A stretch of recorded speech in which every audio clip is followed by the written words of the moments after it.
గ్రామంలో ఎవరైనా కానీ హలాల్ చేయంది అన్నం ముట్టరు. కానీ ఫాతిహాలు చేయంది కూడా పరమాత్ముడు లేడనే విధంగా మా గ్రామంలో ఈ విధంగా పరమాత్మని ఏడుకుంటున్నారు. ఎవరు ఈ బడే సాబ్ ఎవరు? బడే సాబ్ ఆయనకు ఉరుసు జరిపించాల్సిన అవసరం ఏంటి? ఆ, ఆయన మహాత్మా బడే సాహెబ్ తాత అని ఒక యోగి. యోగి అయితే అతనికి యోగి అంటే ఎక్కడైనా కూడా ఉమ్, అందరూ పూజారులే ఉంటారు. ఇక్కడ మహాత్మా బడే సాహెబ్ తాత కూడా ఒక వంశం ఉంది.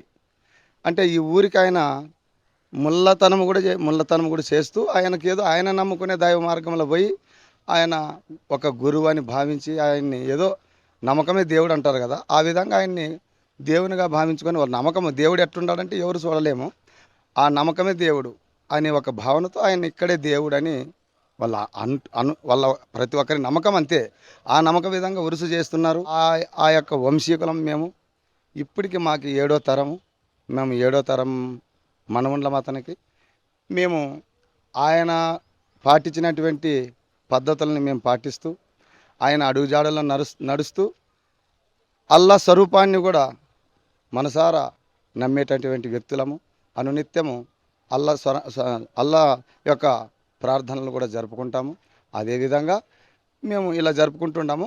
ఎందుకు ఇప్పుడు ఈ గుడి కట్టాల్సి వచ్చిందంటే జగద్గురు దస్తగిరయ్య స్వాములని నమ్మేవాళ్ళం మేము మా పెద్దల కాటి నుంచి. అదేవిధంగా దస్తగిరయ్య కట్ట కడుతుంటే హైందవ సోదరుల్ని సహాయం అడిగితే వాళ్ళు తోచిన సహాయంతో దాన్ని దస్తగిరయ్య కట్టని నిర్మించినారు. ఇంకా దస్తగిరయ్య కట్ట అయితే పరిపూర్ణమైంది.